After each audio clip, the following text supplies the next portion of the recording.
Today we're going to try something a little different. It's time to clean the ultrasonic machine, to change the water and to clean it out. So I thought I'd share with you some best practices that I've picked up over the years to do just that. So first we'll start with the various accoutrement that is required. You're going to need some towels, some rags, something to get inside the machine to mop up the excess water and the little bits of debris that have gathered at the bottom and in the corners. I really like these rags. They come with the spin clean machine. You might have seen an episode on that we did not too long ago. They have absolutely no lint in them whatsoever. Really good for this process. Also, you're going to need, which comes with the ultrasonic machine, some sort of tube and attachment mechanism in order to drain the water. Once we put the water back in, you'll of course need a funnel. This is a pair of rubber tongs. This is really specific to this machine. The threads that are built into this machine are extremely sharp. So if you try to stick your hands inside, unless you have Lilliputian-sized hands, you're going to end up cutting your wrists. So this is what we use to insert the rags inside of the reservoir. Of course, the machine itself is a KLAudio. This is the old style KLAudio, the original. It has been recently discontinued. They have a new machine. We'd love to check it out someday, but this is the original. Then, of course, you're going to need your water. This is the water that I use in the machine, as well as to rinse records, rinse brushes, things of that nature. This comes from a company called Fresh Pure Water. They put machines, self-serve dispensers in high-end grocery stores, Whole Foods, places like that. Reason I like this particular water source is it's both deionized, like you would use in an iron to help prevent scaling, things of that nature. But it's not only deionized, it's also reverse osmosis water. So pretty pure water, and it's not very expensive, about 49 cents a gallon last time I checked. And then lastly, you're going to need something to drain the old water into. And if you're lucky enough to have a drain below your ultrasonic machine, that's perfect. You can use a bucket or something like that, but I like to use an old plastic gallon jug with the lid tightly on top and a little slice inside. That way you can insert the hose and it'll kind of hold it for you, acts as a third hand, if you will. So that's all you need. Let's get to it. Okay, first thing we're going to do is attach the drainage hose. On this machine, it's a pressure fit at first, and then there's a screw-on mechanism that keeps it tight. You want it snug. And then there's a valve mechanism here. You just turn it, and there you go. You'll be able to see the water draining from the front in the little window there. You want to make sure that that water is drained as much as possible, so I like to pick it up on a bit of an angle. Make sure we get all out we can. And there you go.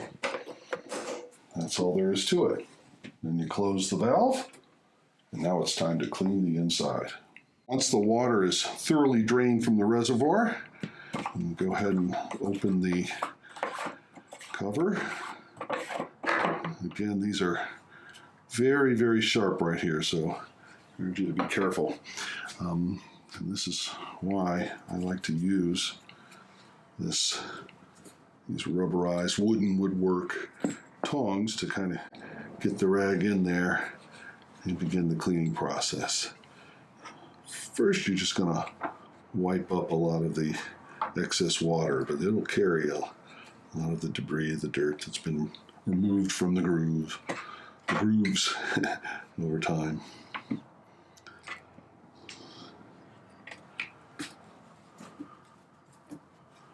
And as you can see, look at that.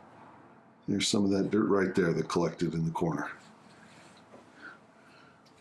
Go through quite a few of these to get it really nice and thoroughly cleaned.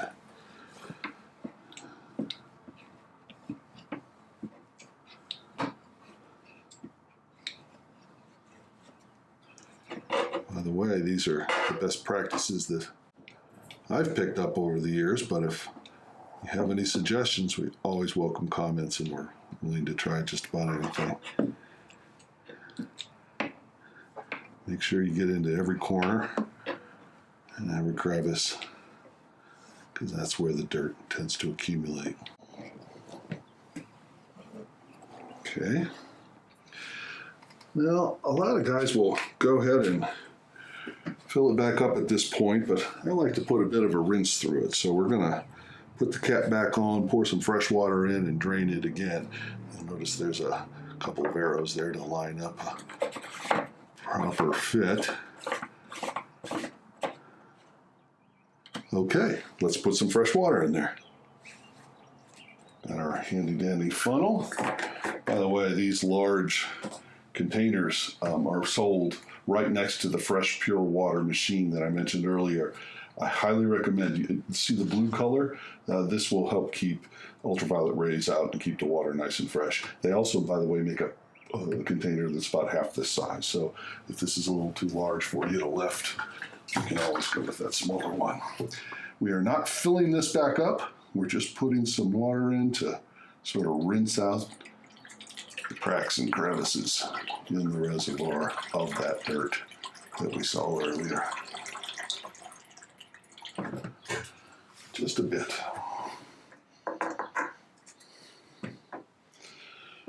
Then we'll kind of give it a little slosh. You want to be very careful with this. If you slosh it around too vigorously, you can splash into parts of the mechanism that you do not want wet. Okay, now we're going to go ahead and activate our valve here again and let that water drain. And there it goes.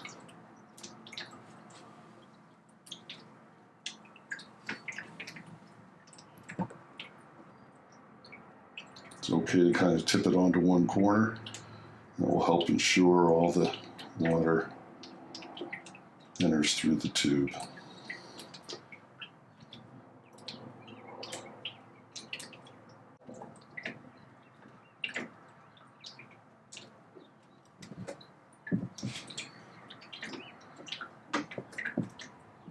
Put it right on the edge of the table. You can point that straight down and help that evacuation process.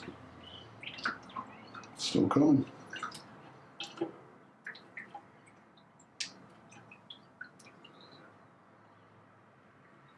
Be patient with this part, and when you get all the water out, you can. Okay. Go ahead and open the reservoir door again. Set that aside. And once again, with a clean rag, we'll get in there and sop up any of the remaining water and little particles that have been released by that clean rinse. Again, be sure you work the rag into the corners. That's where the dirt tends to accumulate. And by the way, any of you that might be concerned about rumors regarding this ultrasonic machine being a little too aggressive, I and others have tried the ultimate test, which is to take colored vinyl and run it through the machine multiple times. Something that would really stand out, like a pink vinyl or orange or something bright, and run it through the machine 20, 30, 40, 50 times, whatever it takes. Then go ahead and clean it out. And if you see that color, well then yeah, it's damaging the vinyl. I can assure you there was nothing but dirt when I tried that for myself. Okay, and we'll go ahead and do it one last time, and we can seal everything up and refill the machine.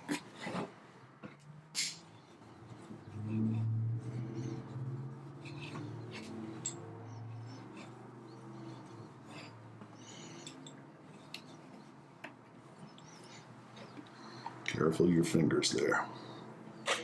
Just want to get right around the edges. All right. Yeah, that should do the trick.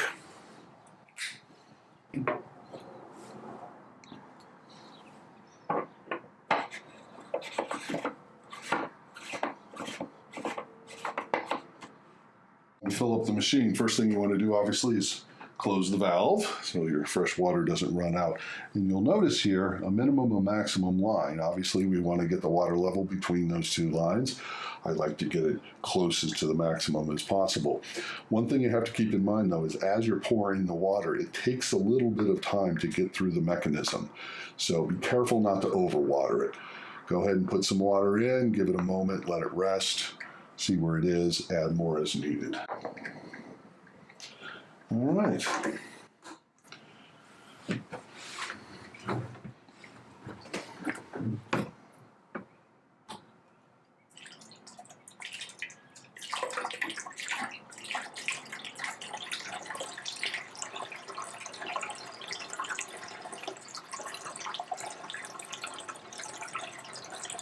If you can have someone watch that water level for you, all the better. If not, take your time. Pour some in, stop. Take a look where we are. You can see we're still below the minimum, so more to go.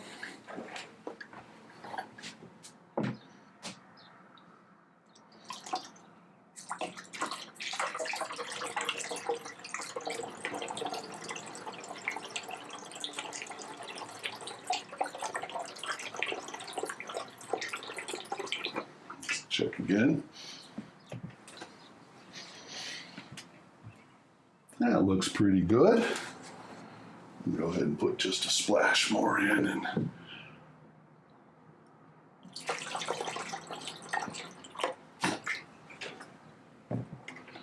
there we are. The machine is full, it's clean, and it's ready to go. Let's clean a record.